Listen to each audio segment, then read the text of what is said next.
For all that my dreams are pretty linear and story-like, that's probably because I'm more self-aware in my dreams than I am not. Like one time when fighting some people in my dreams, I ended up taking on the form of my fictional self and using some of her powers to fight. That is how important that version of me is to part of my own identity. And there's the whole recent dream I had where I was wandering around school trying to keep my ass from getting in trouble and whatnot, trying to figure out how the fuck to navigate the social structure of the damn place while also getting to class on time. And I screwed up in trying to check in on people, only to get accused of something that I would never do. And it pissed me off in the dream so much that I actually started waking up and being lucid while staying asleep. To the point where, like, I can change the goddamn skybox of this world. I can float, I can fly, I can do shit here. Why the fuck do you think I would do that?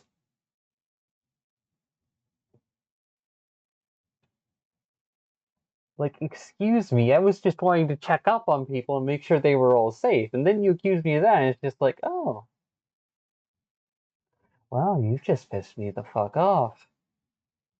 Be thankful I don't kill. Fucking hell. Eventually I did finish waking up, but that one sticks out clear in my mind by damn. There are times in my dreams where I'm able to just jump and then, through some mental trick or something, float above the ground while keeping my legs off of it and zoom around. Because when I try to actually physically run in my dreams, I end up feeling very slow and otherwise. But when I float around and launch myself with my own will using speed and momentum, it's like I'm able to just be free. Hell, there are times I've fucking moon jumped and I was like, oh shit, oh shit, oh shit, I am going back down, I am accelerating. Oh wait, I'm fine. That was still fucking scary.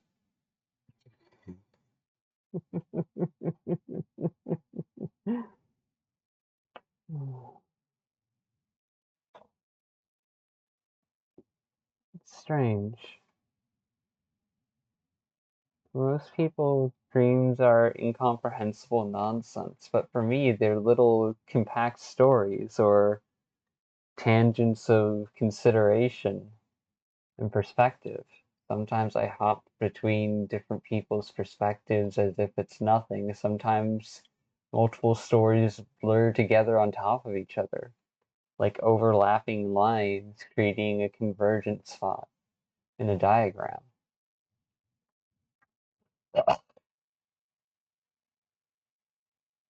Hell, of all the nightmares I've had, like, only 5 of them actually fucking scared me. One was very early on in life, because that one, yeah, no shit. You could say that falling off the freeway and hitting the ground, but then passing through it into the black of oblivion could also be counted as a nightmare, but eh, eh. Never really felt fear from that one. It's just like, oh no, pain. I'd rather not deal with that. Speaking of, there has been 1 or 2 times I felt pain in a dream and it lingered over into the real world, even though the wound itself did not transfer. It's always interesting to see moments like that happen. Hmm.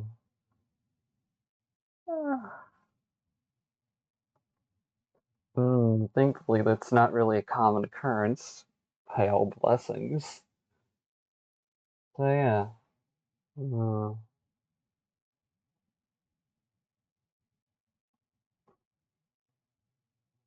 Hell, even if I were given the powers of a god, I'd still want to just live a life and genuinely get to know people. Wouldn't kill anyone if I didn't know, if I could properly bring them back as themselves.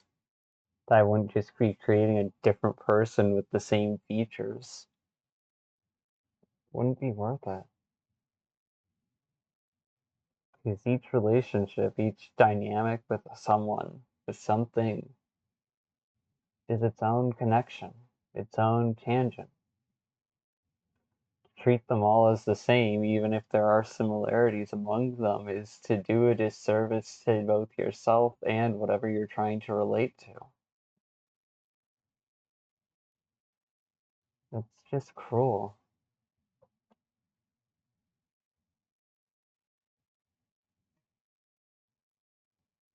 Why would you want to do that to yourself? I don't get it. I don't get it.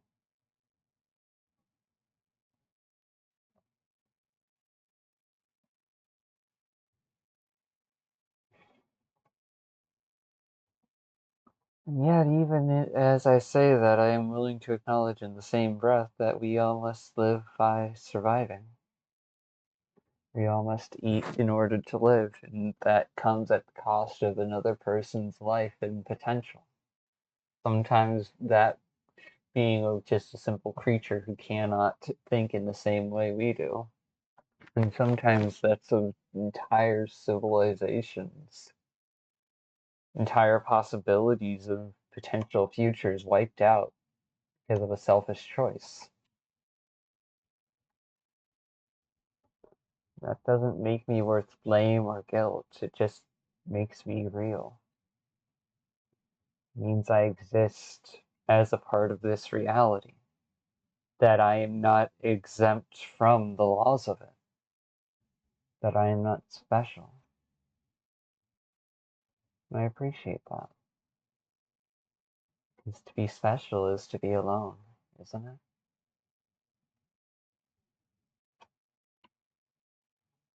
To have no one who can ever connect or relate with you. No one who can say that they understand you. It sounds painful. It sounds really, really painful.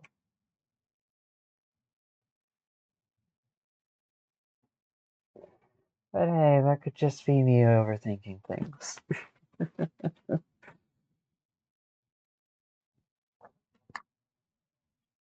Authentic pride and hollow pride are two different concepts.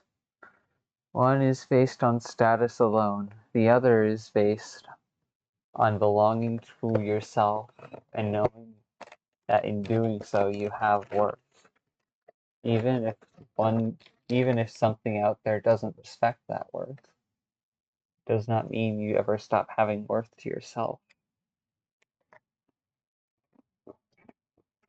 But hey, I'm like what? A damn civvy poking my head into spaces that I really shouldn't be and making commentary about it when I've not been part of those spaces. I'm definitely not a healthy, perfect person. I think I've got a somewhat healthy grasp of reality.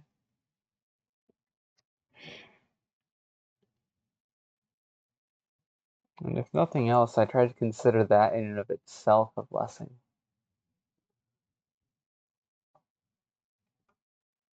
Because there are people out there consumed by entire concepts and ideologies to the point of ignoring the value seen in other people's lives.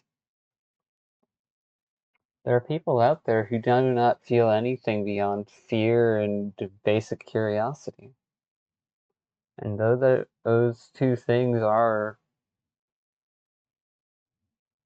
fundamental emotions, they aren't the full range of emotions.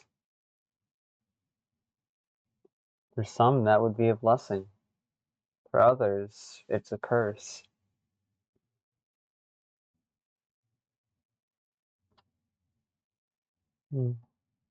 Honestly, I do think emotions are advantageous, even for as flawed as they are. I don't think I'd ever want to give up feeling and being.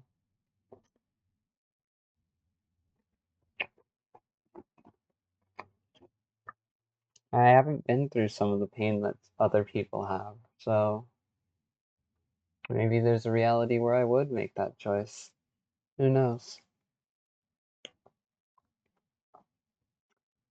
For now, though, I'm just thankful that it's not this reality. That I'm not that me. That I have this life to live and not some other. That I can struggle and choose and try to learn new things. Because this life is still mine, even for all the limits it imposes on me. I do belong to me, and I will be here for me. Even if she's a flawed fucking idiot sometimes.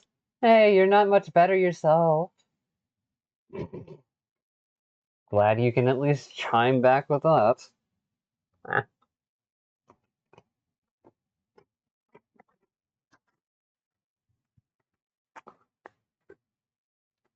Love you dumbass. Love you grump and pessimist. Meh. Anyways, we'll see you all later. Bye. Thank you for poking your head in on this video. I know it's not everyone's cup of tea, but we do appreciate knowing that we were heard. Even if it's just by some random person. Helps us know that, hey, our words aren't useless. Our efforts aren't useless.